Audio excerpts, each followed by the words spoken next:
Setelah itu, Titan bersama klan kekuatan bertugas dalam membuat senjata rahasia bagi sekte Tang. Niu Gao bersama klan pertahanan bertugas memperkuat bangunan sekte. Bai He dengan klan kelincahannya bertugas menjadi mata-mata dalam mengumpulkan informasi apapun. Yang Wudi bersama klan penghancurnya bertugas membuat obat sekaligus racun mematikan. Setelah itu, Tang San menunjukkan sebuah obat yang berisikan racun di dalamnya. Ia meminta Yang Wudi untuk menemukan racun apa saja di dalam obat tersebut agar bisa dibuatkan obat penawarnya. Untuk saat ini, Tang San belum bisa memberitahukan kalau Kaisar Negara Tiandao yang membutuhkannya dan masih merahasiakan hal tersebut. Yang Wudi tentu saja bersedia melakukan yang terbaik. 我希望您根据这个药物能不能研究出解药。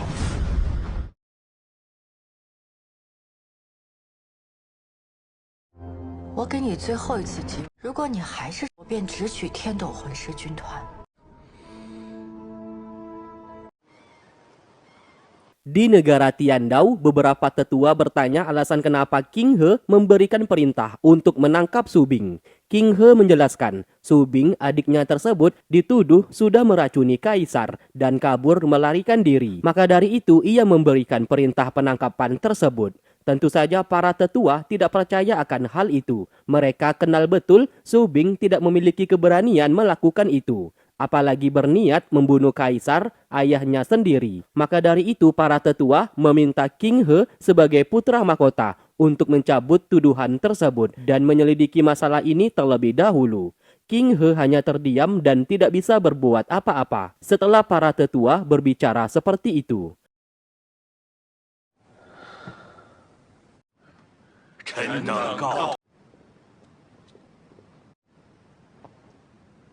Lalu kemudian King He memanggil anak buahnya dan bertanya informasi mengenai keberadaan Su Bing. Anak buahnya di sana juga gagal menemukannya. Su Bing menghilang tanpa jejak. Mendengarkan itu, King He memiliki sebuah ide untuk menjebak adiknya supaya datang sendiri ke istana. Sementara itu, Ning Rong membawa banyak sekali uang yang diinvestasikan dari sekte 7 cahaya miliknya kepada Tang San. Seluruh uang itu akan digunakan sebagai modal dalam membuat senjata dan pembangunan sekte Tang ke depannya. Sesaat, Bai Chen datang ke sana dan membawa sekotak perhiasan untuk diberikan kepada Tang San dari kakeknya. Namun ia malu memberikan itu setelah melihat Tang San sudah memiliki banyak uang. Tang San lalu menolak pemberian darinya, bagaimanapun juga klan kelincahan membutuhkan uang. Tang San berkata sektenya sudah memiliki cukup uang saat ini. Ia juga meminta Bai Chen supaya tidak memanggilnya ketua sekte lagi karena bagaimanapun juga mereka adalah sepupu. Ketua klan kelincahan adalah kakek kandung mereka dan ia juga mengajak Bai Chen untuk ikut pergi bersama mereka ke kota Gengsin. 按照辈分，你应该叫我表哥。表哥，去更新城，需要你一起。好，我马上去准备。 Tak lama kemudian, Xiao Gang datang ke sana. Ia pun akhirnya tahu Xiao Wu telah terlahir kembali, namun tidak memiliki ingatan apa-apa, seperti layaknya seorang bayi yang baru saja lahir. Di satu sisi, Xiao Gang sangat bangga karena ia berhasil menyatukan keempat klan dan mendirikan sektenya sendiri. Di sisi lain, ia juga memintanya untuk lebih bersabar, jangan terlalu gopoh untuk mencapai sesuatu hal, karena lawan mereka adalah kuil roh. Sesaat ia memberikan sebuah pelat tetua kuil roh. Pelat tetua itu ia dapatkan dari ayah Tang San sendiri yang memberikannya. Diketahui, kota Gengsin setengah wilayahnya dikuasai oleh kuil roh. Menggunakan pelat tetua itu, Tang San tidak akan diganggu oleh mereka. 当年我想成为我父亲的骄傲，因为这个执念我很终身，将执着轻松上阵。我会好好思考您说的话。 到更新城了，这一路上可把我 Singkat cerita, Tang San dan kawan-kawan sudah tiba di kota Gengsin, kota terbesar penghasil senjata sekaligus jubah perang. Di kota tersebut, seluruh pandai besi yang berbakat berada di sana. Namun anehnya, mereka tidak melihat pemuda dari kota tersebut. Malahan, banyak anak-anak dan wanita tua yang bekerja. Tang San mulai curiga para pemuda di kota Gengsin yang ahli pandai besi sepertinya sudah diculik oleh kuil roh. Ternyata kecurigaannya memang benar, pemuda pandai besi di kota tersebut diculik oleh Miles bersama pasukan kuil roh miliknya dan dipekerjakan secara paksa untuk membuat senjata dan jubah perang.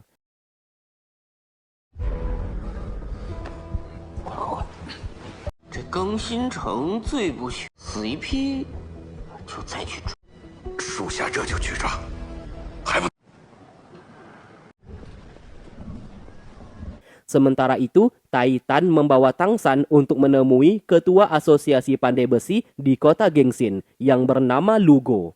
Tanpa berbasa-basi, Tangsan memperkenalkan dirinya dan mengajak ia untuk bergabung ke dalam sekte Tang miliknya sebagai tetua sekaligus insinyur pembuatan senjata dalam membantu Titan. Tentu saja Lugo awalnya menolak dan tidak mengenalnya. Namun setelah Tangsan memberitahukan identitasnya yang sebenarnya sambil menunjukkan senjata sekaligus cara pembuatan senjata mematikan milik sekte Tang, Lugo langsung terdiam karena ia sangat takjub akan desain pembuatan senjata tersebut. 您真的要加入他们？ 但自从诸葛神弩以后，锻造的欲望爆发出来了。你现在可以告诉我，东西到底是怎么？ 以后呢，就是我他们。 Tangsan juga menunjukkan cetakan blueprint sebuah senjata yang apabila berhasil dibuat, maka akan menjadi senjata pertama di dunia yang sanggup menghabisi seorang master roh level 50. Karena kecintaan dan kegilaannya terhadap pembuatan senjata, Lugo setuju bergabung dengannya dan memutuskan murid pribadinya di sana yang bernama Silong untuk menggantikan posisi ketua asosiasi pandai besi karena ia hendak bergabung ke dalam sekte Tang. Saat keluar, Tangsan meminta Silong untuk membelikan beberapa bahan pembuatan senjata. Silong sangat terkejut karena bahan yang dibutuhkan begitu banyak. Tangsan menjawab ia akan membayar bahan-bahan tersebut dengan harga normal. Mendengarkan itu, Silong bersedia melakukannya.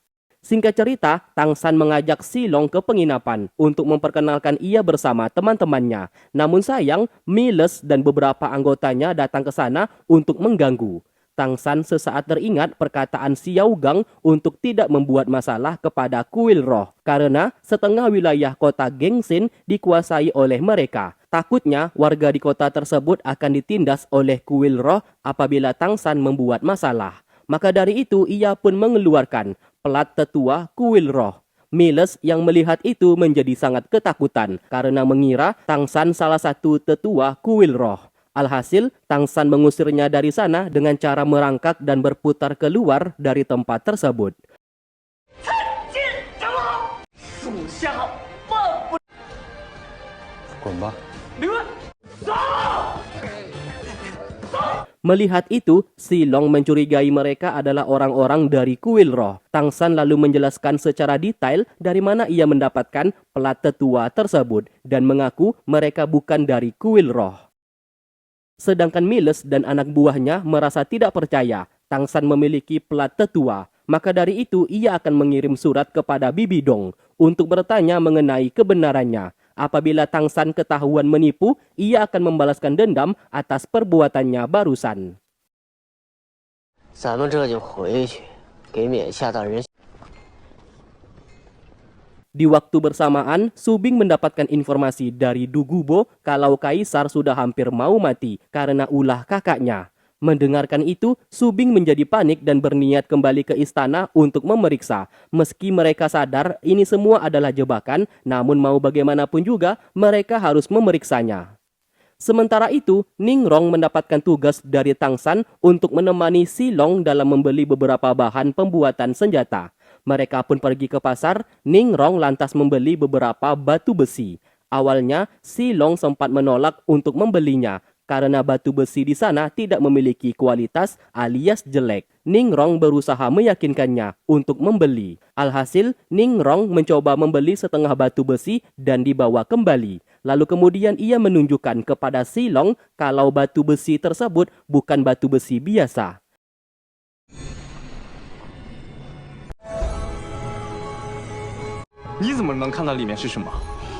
Silong sangat terkejut melihatnya dan bertanya bagaimana ia bisa tahu akan hal tersebut. Ningrong menjelaskan sekte 7 cahaya memang memiliki bakat penglihatan. Batu besi itu mungkin saja batu biasa kalau dilihat oleh orang awam. Namun, Ningrong bisa tahu kandungan besi di dalam batu tersebut apakah biasa saja atau sangat istimewa. Silong akhirnya mengerti, pantas saja Tang San mempercayakannya untuk menemaninya membeli bahan-bahan senjata. Di waktu bersamaan, Tang San mengikuti pasukan kuil roh membawa baju zirah dan beberapa senjata dari kota Gengsin menuju ke negara Tiandao. Ia pun curiga Bibi Dong berencana menguasai dan menyerang negara Tiandao.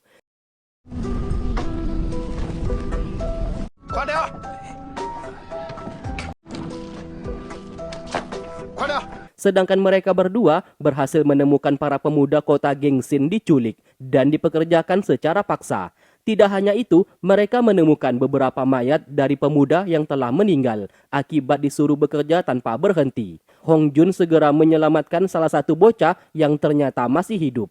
Mereka berdua pun membagi tugas. Bai Chen akan mengalihkan pasukan kuil roh di tempat tersebut, sedangkan Hong Jun membawa seluruh mayat di sana.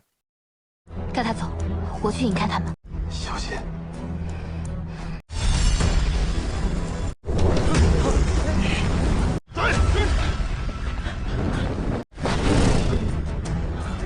他们发现了后烨的尸体，我们要不要禀报大？ Singkat cerita, bocah itu pun berhasil diselamatkan. Tidak hanya itu, ia juga memberikan peta lokasi markas kuil roh di kota Gengsin yang berhasil ia curi. Alasan kenapa ia bisa berada di sana karena seluruh pemuda di kota tersebut memang diculik dan dipekerjakan secara paksa oleh kuil roh. Ia bersama ayahnya juga ikut diculik. Namun sayangnya, sang ayah meninggal dunia karena kelelahan bekerja. Setelah mendengarkan ceritanya, Tang San memegang peta tersebut dan mulai menyusun sebuah rencana penyerangan dalam menyelamatkan beberapa pemuda yang telah diculik. 我爹他们又开始了没日没夜的干。我不会放过他们的。这里是兵器库的位置，今天我们闯了后院，有了这些信息，今天晚上我们就可以速战速。你们去救铁匠的时候一定要小心。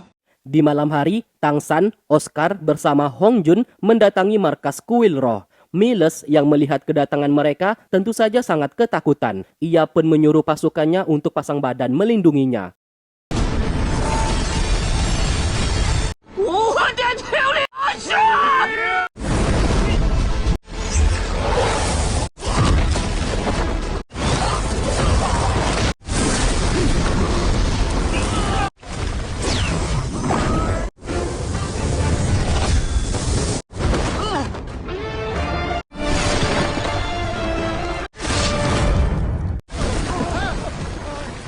Hong Jun lalu melepaskan para pemuda yang diculik di dalam penjara. Seluruh pemuda di sana menjadi sangat senang karena mereka sudah bebas.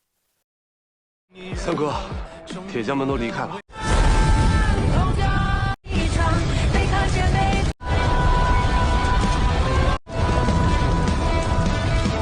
Singkatnya, mereka telah kembali dan melaporkan markas kuil roh sudah dibakar. Miles beserta pasukan kuil roh berhasil mereka habisi. Kedepannya, kota Gengsin tidak akan ada lagi perbudakan dari kuil roh. Tak lama kemudian, Bai Chen datang ke sana dan ia sudah membawa kereta kuda untuk mereka meninggalkan kota tersebut. Di malam itu, Tang San bersama yang lainnya pergi meninggalkan kota. 出发吧。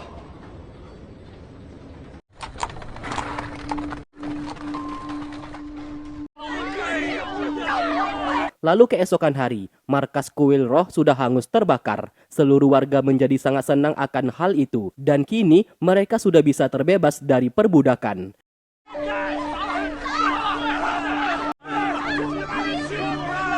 Sedangkan bocah yang diselamatkan tempo hari dititipkan kepada Silong yang kini menjadi ketua asosiasi pandai besi yang baru. Bocah itu pun diangkat menjadi muridnya. Di masa depan, setelah ia tumbuh dewasa, bocah itu akan dijadikan penerus ketua asosiasi pandai besi oleh Silong dan melatihnya supaya menjadi pandai besi yang terhebat di wilayah Douluo. Adegan berpindah di hutan bintang. Pasukan kuil roh di bawah kepemimpinan Hulena mendirikan base camp di sana. Hulena sesaat mendapatkan informasi Miles dan anak buahnya sudah dibunuh. Markas kuil roh di kota Gengsin sudah hangus terbakar. Mereka pun curiga pelakunya tidak lain adalah Tang San. Ayan yang begitu sangat dendam kepada Tang San ingin sekali membunuhnya sekarang, namun dicegah oleh Hulena dan mereka tidak boleh asal bertindak. 你还在感情用事？ 闭嘴！免下闭关前将武魂殿交给我。唐三，非要这样吗？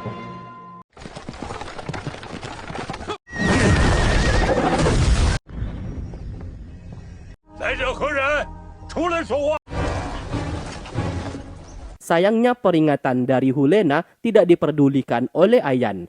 Ia pun membawa beberapa pasukan dan menghadang kereta kuda yang digunakan oleh Tang San.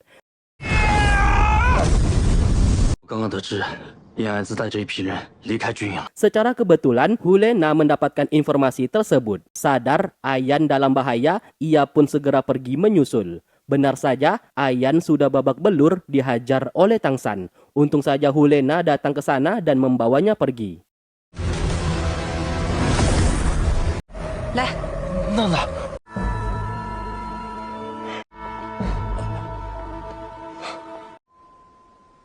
他们这是挖好了口，为了父皇的性命和天斗的将，那我就派。 Sementara itu, Su Bing berhasil menyelinap masuk ke dalam istana bersama Du Gubo. Namun aksi mereka diketahui oleh King He yang memang sengaja menjebaknya supaya datang sendiri ke istana. 想骗过你没那么简单。螳臂挡车。 Di malam hari, Mu Bai bersama Zhu Qing mendatangi sekte Tang untuk menepati janji kalau mereka akan datang setelah Tang San berhasil membangun sektenya. Di sana, para tetua sekte Tang menyambut anggota baru, yaitu Lu Go. Yang kedepannya, Lu Go juga akan diangkat menjadi tetua di sekte Tang.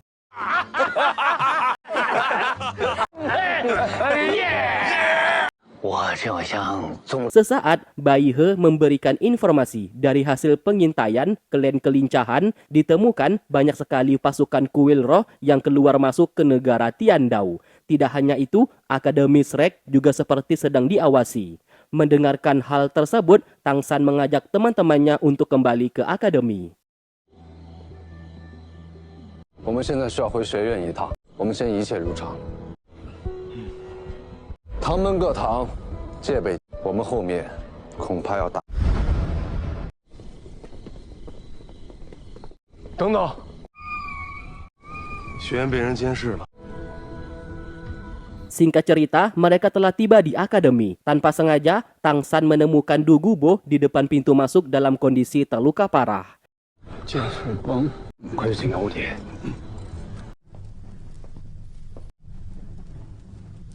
Ternyata saat ini, Su Bing berhasil ditangkap. King He berencana memaksa adiknya itu untuk berpura-pura mengakui kalau ia sudah meracuni kaisar.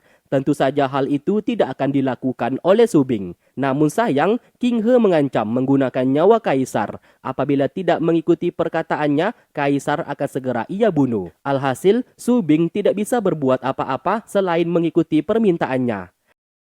你想好了再回答我。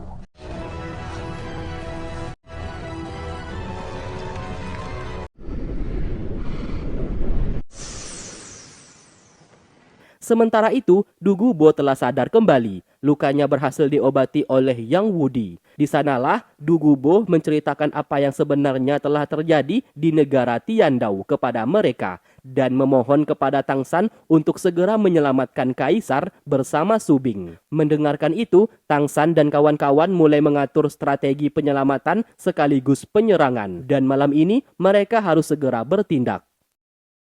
我也会告诉唐门，让他们随时做好支援的。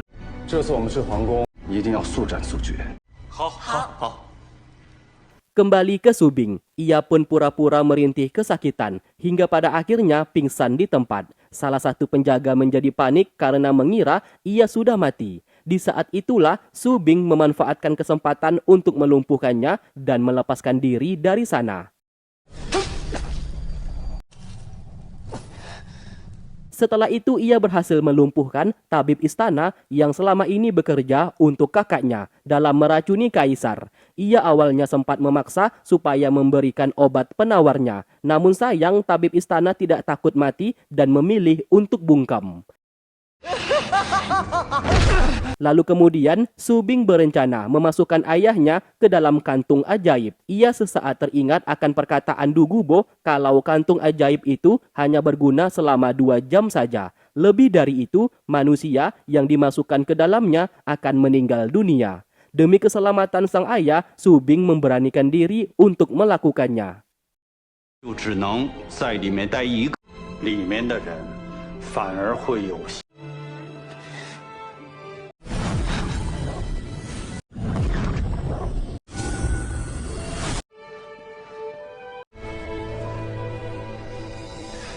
你这是准备去哪儿啊？